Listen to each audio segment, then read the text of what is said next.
vous serez demain ce que vous aviez préparé aujourd'hui.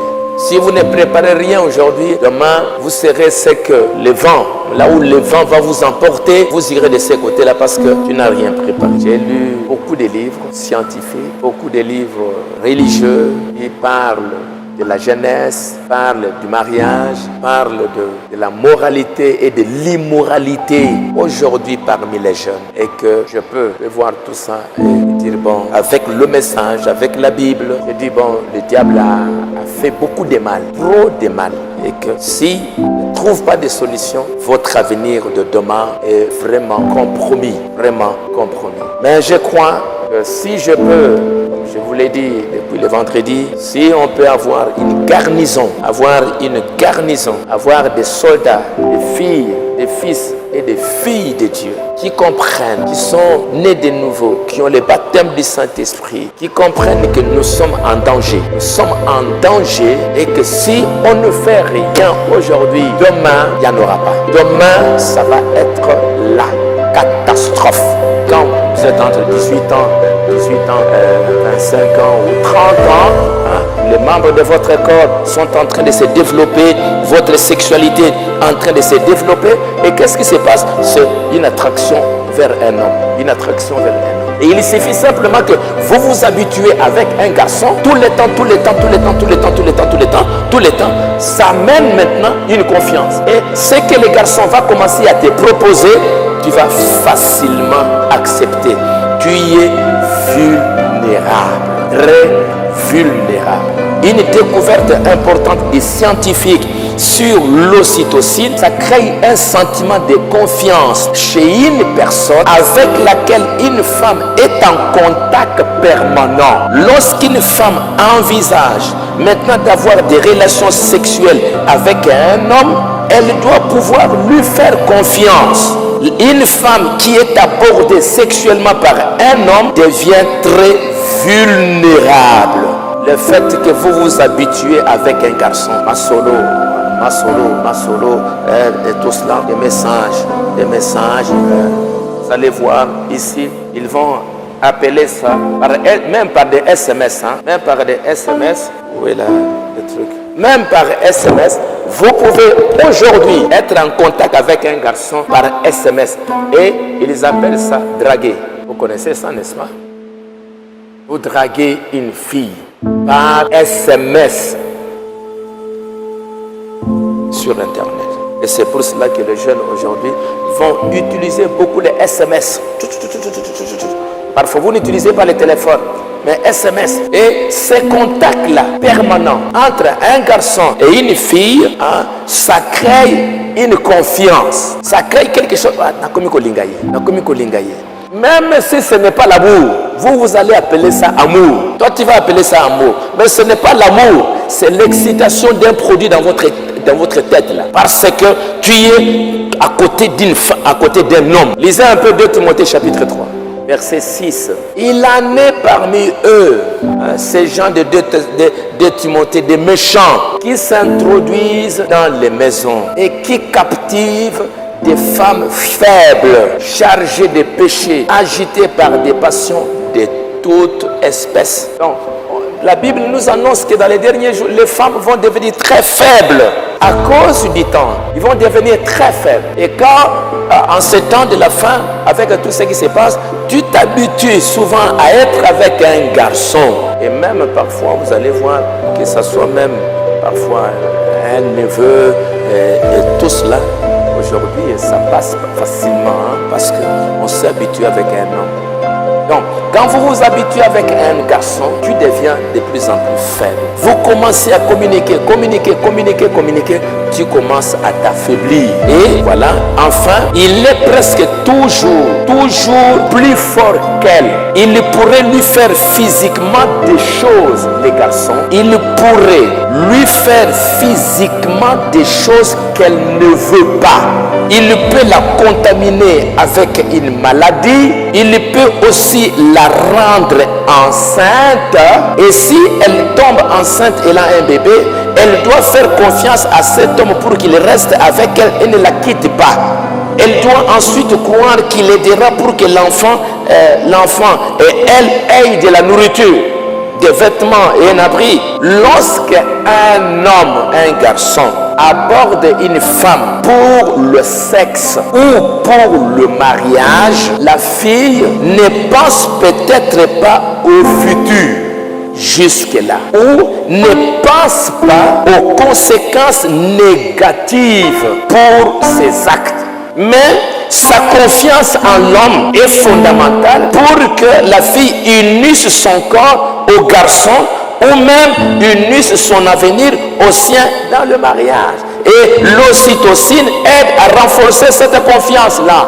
Ainsi, il y a une mise en garde adressée aux parents et aux jeunes, en particulier aux jeunes femmes. Si une jeune femme s'approche physiquement d'un homme et le serre dans ses bras, cela déclenchera le processus d'attachement, créant un plus grand désir d'être toujours à côté de ces garçons. Et plus important encore, de lui faire confiance. Ensuite, si le garçon veut intensifier la nature physique de la relation, cela deviendra de plus en plus difficile pour la fille de dire non. Parce que tu es resté, il y a quelque chose là qui t'a lié avec les garçons parce que tu es habitué avec elle. Maintenant, tout ce que les garçons maintenant te demandent, tu ne sais plus dire non. Aujourd'hui, c'est normal dans une église du message qu'on entend. On a engrossé là-bas, on a engrossé là-bas, on a engrossé là-bas. Et pour qu'il n'y ait pas honte, non, on est allé, on a enlevé la grossesse par l'avortement. Sans pour autant que vous sachiez les conséquences de l'avortement. Vous avez tué un homme, vous avez tué quelqu'un, vous êtes un criminel, vous avez tué quelqu'un, la vie de quelqu'un. Il y a une personne qui était en train de grandir et vous êtes allé, vous l'avez tué. Et ce sont des choses qui se passent dans l'église, dans les écoles et tout cela. Vous trouvez des jeunes filles qui peuvent baiser, on s'envoie des photos nues et puis parfois, non, elles sont enceintes. Parce que ça vous honore. C'est incroyable que les filles puissent perdre leur virginité ici à l'église. C'est incroyable, c'est insupportable ça. Ça ne peut pas se faire.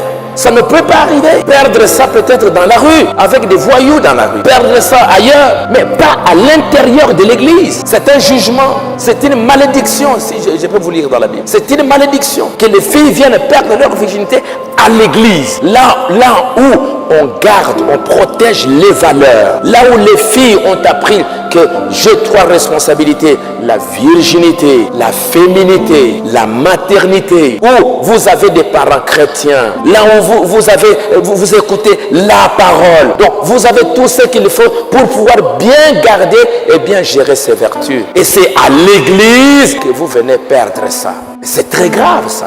Est-ce que vous allez encore condamner une fille du monde là-bas? Est-ce que vous allez condamner une fille païenne qui est là dans la rue? Si toi tu es en train de le faire, comment tu peux condamner une fille là-bas, à l'université et tout cela? Qu'est-ce que toi tu peux encore lui dire? Rien du tout. Vous êtes la même chose. Alors c'est pour cela que quand l'église commence à faire ça, elle est en train de tomber. Je me demande dans quelques années, qu'est-ce que vous allez devenir? Qu'est-ce qui va se passer dans quelques années? Aujourd'hui, on commence à accepter. Et les filles commencent à trouver, non, est-ce qu'elle est vierge dans les barrières? Est-ce que c'est nécessaire? Quand les gens commencent à avoir de telles mentalités, c'est pour montrer que la morale est en train de baisser. Ils sont en train d'aller en enfer. C'est une valeur très importante, morale. Et vous devriez faire des efforts, avec la grâce de Dieu, faire des efforts pour pouvoir garder votre virginité jusqu'au jour du mariage. Ne pas accepter qu'un homme t'utilise, s'amuse avec toi. Jamais. Pour aucun prix. Je dois garder ça. Je dois garder ma féminité.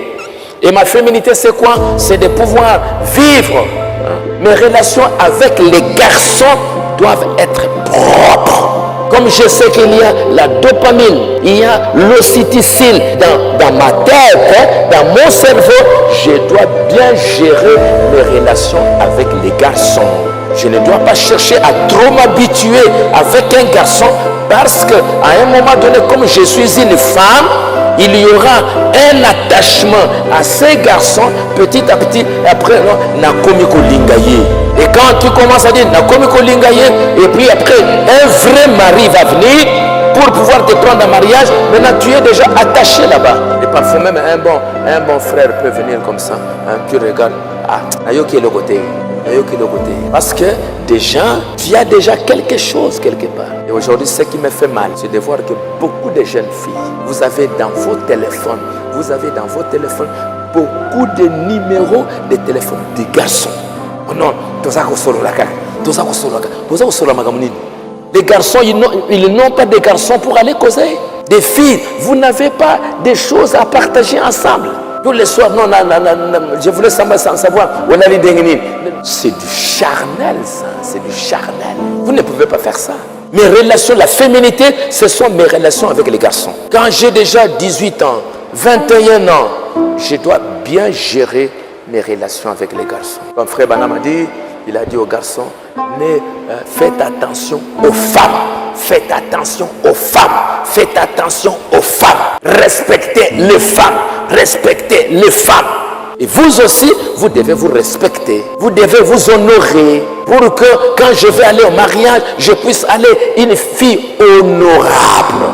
Pas une fille qu'on a touchée ici, touchée. On touche, on jette. On touche, on jette. On touche, on jette. C'est pas correct. Vous êtes dans la parole, vous devez honorer votre vie. Vous devez honorer ces vertus que Dieu vous a données. Parce que frère Banam dit, vous aurez à rendre compte pour cela. Vous répondrez pour ces vertus que Dieu vous a données. Ne soyez pas trop faibles. Il y a même des garçons trop charnels. Ogozanga, il dit que les lokoba les a passés. Koba les a passés. Ogozanga, ogotulate. Moi, si je suis une fille de Dieu, ma vie est entre les mains du Seigneur. Et ce langage-là, maintenant, ça va te pousser maintenant à pouvoir te connecter à un garçon. Si je ne le fais pas, quand vous avez une chance. Non. Un bon garçon, il viendra correctement. Il viendra s'il aime réellement. L'amour obéit au principe de la parole.